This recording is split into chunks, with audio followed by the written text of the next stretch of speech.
Is this thing on? Welcome back to Big Mouth, and fancy seeing you here in June. Are very welcome, my friends, and especially my enemies. Come in, sit down, no touching. I don't do the touching. And welcome to Monday's edition of the dceu Daily. Well, it might be another week, a brand new week, but some things never change because John Campea continues to troll Snyder fans. So we talked about it yesterday, about what he was saying about there being no Snyder cut, about an assembly cut. And basically, we talked about Jay, I forgot the guy's last name, but Jay, right? He embarrassed him. Jay worked on Man of Steel. Jay worked on Batman v Superman. But that wasn't enough. But he did delete a lot of his tweets, John Campea.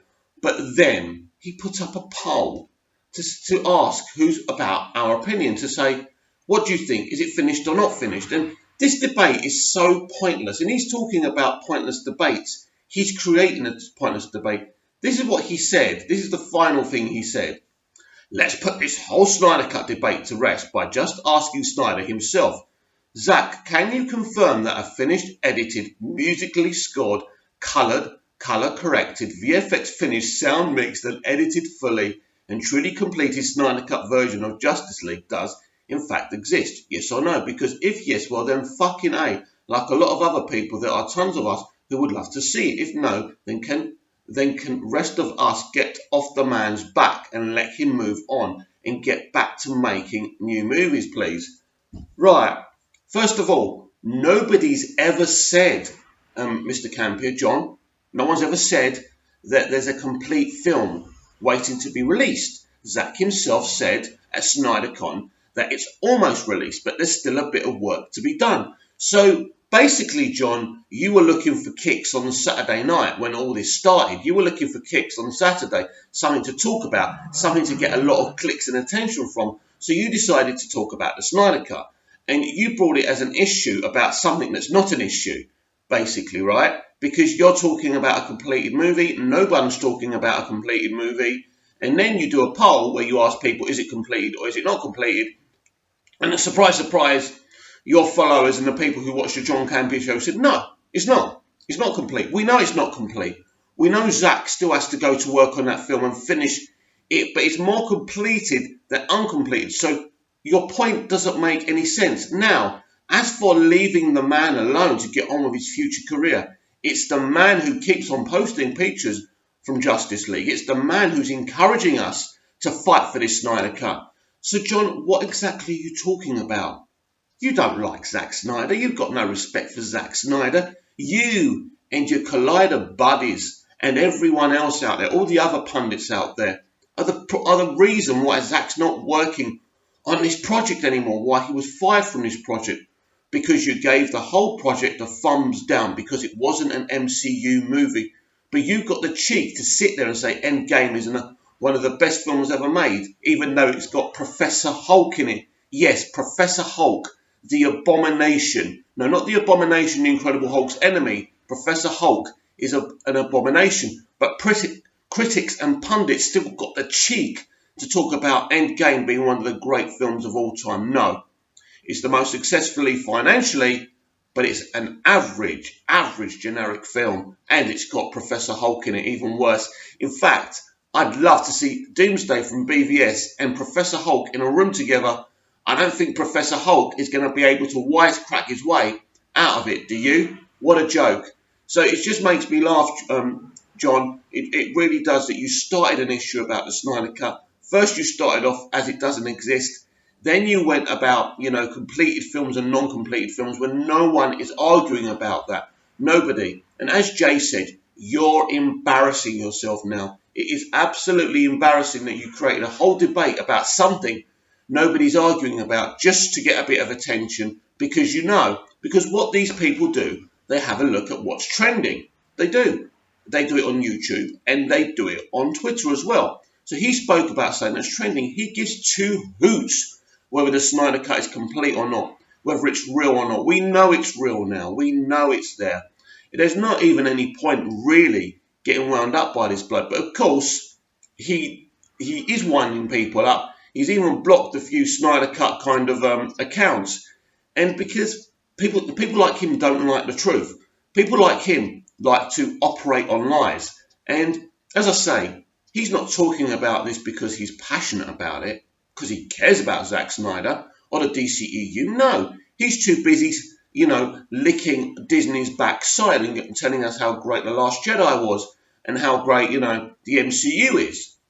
Even though the MCU's pretty much destroyed the whole of the movie industry, and if you think about it, you'll agree with that. So basically, these pundits are a major issue, and this is why. Why do we even follow them? Why do we even follow them? I don't know why.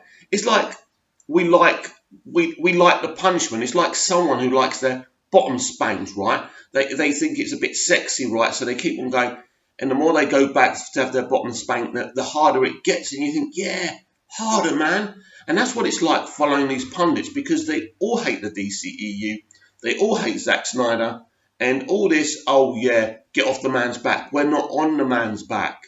He wants to talk about his cut of the Justice League movie.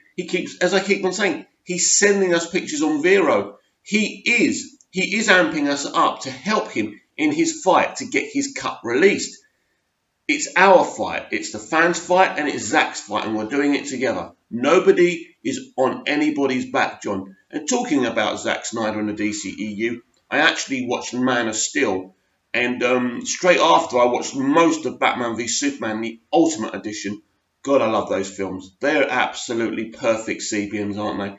They really are. What in terms of perfect, there's no such thing as a film that's not flawed, but the enjoyment level, visually, the effects, the storytelling, just Zod's little arc in Man of Steel, where he's echoing us, humanity, going to other planets, seeing if humanity can live there. That's what he's doing. His planet's gone, but he knows that Kal, aka Superman Clark Kent, has got all the Kryptonian clones, all the DNA of the Kryptonian clones through the Codex inside of him. And if he gets them, he can recreate Krypton again.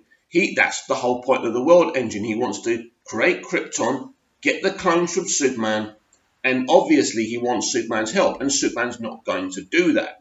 And it's a really difficult choice for Kal in the film as well. I think the problem is he's pretty much been on Earth since he was a small boy. Earth is his home. He feels human even though he knows he's not. But he's also torn once he finds out about Krypton, and his father gives him that beautiful history lesson. And those history lessons have actually become a bit of a tradition on the DCEU now. We kind of saw a little bit even in Shazam. We saw one on Wonder Woman as well, and even kind of in Aquaman. So they're really good, and the history lesson in Man of Steel is just absolutely brilliant. And the whole idea that they were kind of people who were going around the universe looking for new civilizations, and then they decided not to do that, which is the reason that the planet, part of the reason the planet imploded. So basically, with Krypton, with the Krypton kind of explosion and the destruction of Krypton, in Man of Steel, they're trying to say it's the Kryptonians only have themselves to blame. It's like us, we're destroying our own planet. And now we're going out into space and trying to look for new planets to fuck up. And it's exactly the commentary of Man of Steel, but especially with Zod's arc. And I really like that. He is, for me, the best CBM ever. He is. Sorry, let me start again. He is the best CBM villain ever. There is no question about that. He's better than Ledger's Joker. Yes, he is. Because he is not a villain. He's not evil. Not from his point of view. Nobody's evil from their own point of view. Well, some are, actually. But he's just doing what he's always done. Protected his people. Protected his planet. There's always really a hint that really Zod was the Superman of Krypton. He was the protector. He was the head of security. He was a good man. Him and Jor-El were kind of mates, and they refer to that in the early stages of the film, where, I've always looked up to you, but you're not the man you once were, and I can't back you on this, Zod, and I like that. And there's another comment when they're kind of in the ship near the end, when he kind of destroys Jor-El, before he destroys Jor-El from the artificial intelligence. And Jor-El goes to him, "My son is twice the man you ever were."